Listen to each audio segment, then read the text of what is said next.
Hello and welcome dalam seri Menjawab Islam dalam 5 menit. Pada video kali ini kita akan membahas Yesus adalah Allah yang zohir dari Allah yang batin, sesuai dengan Quran Surah Al-Hadid Surah 57 ayat yang ketiga. Sekarang kita lihat dulu Quran Surah Besi Surah Al-Hadid Surah 57 ayat yang ketiga. Dialah Al-Awal dan Al-Akhir, Az-Zohir dan Al-Batin, dan Dia Maha mengetahui segala sesuatu. Keempat nama yang disebutkan di sini menurut Muslim adalah nama-nama Allah sendiri yang mereka sebut dengan Asmaul Husna. Yang awal dan yang akhir adalah salah satu daripada gelar Tuhan kita. Kita baca ya, Yesaya 44 ayat 6. Beginilah firman Yahweh, Raja dan Penebus Israel, Tuhan semesta alam. Akulah yang awal dan akulah yang akhir. Tidak ada Allah selain daripadaku. Dalam Yesaya 48 ayat 12, dengarkanlah aku hai Yakub dan engkau Israel yang kupanggil. Akulah yang tetap sama. Akulah yang awal, akulah juga yang akhir. Kemudian Yesus berkata dalam Wahyu 1 ayat 17 dan 18. Jangan takut, aku adalah yang awal dan yang akhir dan yang hidup. Aku telah mati, namun lihatlah aku hidup sampai selama-lamanya, dan aku memegang segala kunci maut dan kerajaan maut. Wahyu 2 ayat 8. Dan tuliskanlah kepada malaikat jemaat di Smyrna, inilah firman dari yang awal dan yang akhir, yang telah mati dan hidup kembali. Wahyu 21 ayat 6, firman Yesus kepada Rasul Yohanes, semuanya telah terjadi, aku adalah Alfa dan Omega, yang awal dan yang akhir. Orang yang haus akan kuberi minum dengan cuma-cuma dari mata air kehidupan. Wahyu 22 ayat 13, aku adalah Alfa dan Omega, yang pertama dan yang terkemudian, yang awal dan yang akhir. Jadi kalau Quran mengatakan dialah yang awal dan yang akhir, yang zuhir dan yang batin, Yesus mengklaim akulah yang awal dan yang akhir. Jadi Yesus mengklaim dia adalah Allah itu sendiri. Sekarang kita lihat apa arti az-zohir dan al-batin. Az-zohir artinya yang maha nyata, bisa dilihat dengan panca indera dan bisa dirasakan, berwujud, mempunyai fisik. Al-batin adalah sesuatu yang gaib, yang ruh, yang ada di dalam dan tidak terlihat. Keempat nama yang disebutkan di dalam Quran Surah 57 ayat 3 merupakan nama-nama Allah. Ini ada di dalam hadis riwayat Muslim nomor 2713. Muhammad berkata, Ya Allah, engkaulah Al-Awal. Tidak ada sesuatu pun yang mendahuluimu. Ya Allah, engkaulah Al-Akhir. Tidak ada sesuatu setelahmu. Ya Allah, engkaulah Az-Zohir. Tidak ada satu pun yang ada di atasmu. Ya Allah, engkaulah Al-Batin. Tidak ada yang tersembunyi daripadamu. Akar kata dari kata zahir adalah zahara, yang memiliki konotasi bahasa Arab klasik sebagai berikut. Terlihat, nyata, jelas, bermanifestasi, berbeda, terbuka, keluar, atau muncul setelah disembunyikan. Jadi artinya lahir itu bisa dilihat secara fisik atau visible. Jadi jelas ya bahwa dari surah 57 ayat 3, keempat nama tersebut merupakan nama-nama Allah itu sendiri. Dan Yesus mengklaim bahwa dialah Al-Awal, Al-Akhir, Az-Zohir, dan dia juga yang Al-Batin. Az-Zohir itu artinya zohir itu nampak, bisa dilihat. Ini juga ada di dalam hadis Sahih Al-Bukhari 2447. Amal-amal yang nampak, yang zohir, yang tidak tersembunyi. Jadi zohir itu artinya sesuatu yang muncul setelah disembunyikan. Maksudnya adalah pewahyuan, pernyataan diri Allah, itu arti Az-Zohir. Kata zahir adalah bentuk tidak baku dari kata lahir, sehingga penulisan yang benar adalah lahir. Jadi artinya adalah sesuatu yang lahiriah, sesuatu yang nampak, bisa dilihat dengan mata. Bentuk bakunya lahir, bentuk tidak bakunya adalah zohir. Artinya keluar dari kandungannya, yang kelihatan dari luar. Jadi teman-teman tahu ya bahwa zahir itu artinya visible, nampak nyata, bisa dilihat. Atau yang ditampakkan dari yang tersembunyi, artinya dibukakan atau diwahyukan. Yang batin itu artinya invisible, tidak nampak, tidak kelihatan. Dia roh, dia gaib, dia tersembunyi.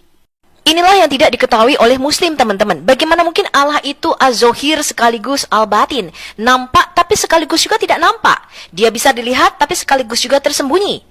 Kalau kita membaca Kejadian 19 ayat 24, Anda baca ya dari Kejadian 18, Yahweh Tuhan kita menampakkan diri kepada Abraham dalam wujud 3 manusia laki-laki sempurna di bawah pohon tarbantin di Mamre.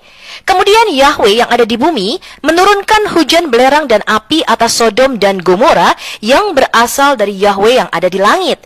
Yahweh yang ada di langit, yang tidak nampak, yang roh, yang gaib, yang tersembunyi, suaranya tidak pernah didengar dan wujudnya pun tidak pernah dilihat oleh manusia. Orang Yahudi menyebutnya Bapa. Karena itu setiap kali Bapa memperdengarkan suaranya, maka tidak ada wujudnya sama sekali. Hanya didengar saja suaranya. Kemudian, Yahweh yang selalu menampakkan diri kepada para nabi, dia mempunyai wujud fisik atau dia mengambil rupa, kadang-kadang manusia, kadang-kadang malaikat, kadang-kadang binatang, kadang-kadang tumbuhan, ataupun bisa berupa elemen, teman-teman. Orang Yahudi menyebutnya Dafar Elohim Memra Yahweh atau Sang Firman. Sang Firman inilah adalah Allah yang zohir yang 2000 tahun yang lalu berinkarnasi menjadi manusia. Ini adalah Targum Yonatan ben Uziel dari Kejadian 19 ayat 24. Berbahasa Aramaik. Dikatakan di sini Yahweh yang menampakkan diri kepada Abraham di bumi disebut dengan the word of the Lord atau firman daripada Tuhan. Yahweh yang ada di surga, mereka menyebutnya Abba atau Bapa. Itulah misteri Allah kita, teman-teman. Dia sekaligus nampak dan sekaligus juga tidak nampak. Dia bisa sekaligus berada di surga dan di bumi dalam waktu yang bersamaan. Kita baca dulu Yohanes 4 ayat 24. Yesus berkata, Allah itu roh, dan barang siapa menyembah dia, harus menyembahnya dalam roh dan kebenaran. Apa artinya, teman-teman? Roh itu atau ruah dalam bahasa Ibrani berarti angin atau nafas, yaitu prinsip hidup ilahi, hayat ilahi. Ruah itu di dalam Alkitab diasosiasikan dengan hembusan nafas Allah yang memberikan kehidupan. Artinya, Allah kita roh, dia maha hidup. Dia tidak terlihat, tidak berbentuk, tidak berwujud, tidak dapat dilihat, tidak dapat dihitung, tidak dapat ditimbang, tidak dapat ditambah atau dikurangi. Artinya persamaan matematika tidak bisa dikenakan untuk Allah karena dia tidak berupa materi atau fisik. Dia berada di luar dimensi ruang dan waktu kita. Dia berupa roh, sehingga persamaan matematika tidak bisa dikenakan di dalam dimensi roh. Dia tidak berlokasi, tidak bertempat, karena itu di dalam esensinya, maka Allah kita tidak dapat dipahami sepenuhnya tanpa Sang Firman. Salah satu nama Allah kita adalah El Olam, artinya dia yang hidup kekal atau dia yang tersembunyi. Jadi Allah yang sejati harus menyatakan atau mewahyukan dirinya supaya kita bisa mengenal siapa dia. Inilah arti kata pewahyuan, apokalipsis. Artinya disingkapkan atau membuka suatu rahasia yang tersembunyi. Wahyu itu artinya penyingkapan atau dibukakan. Allah adalah misteri dan salah satu gelar Allah kita adalah El Olam.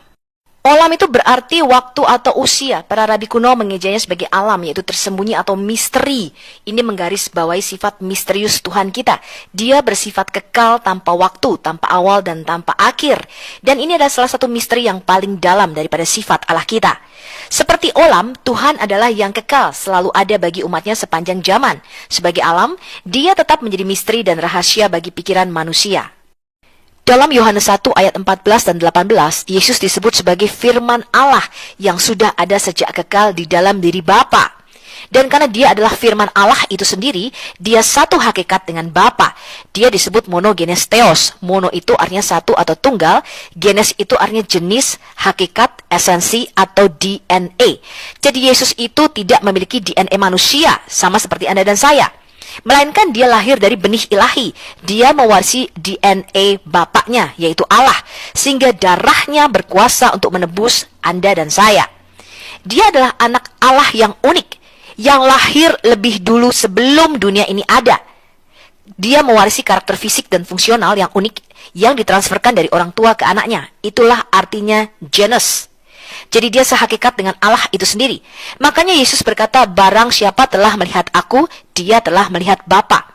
Barang siapa menghormati aku, dia menghormati Bapa. Dan barang siapa membenci aku, maka dia membenci Bapa.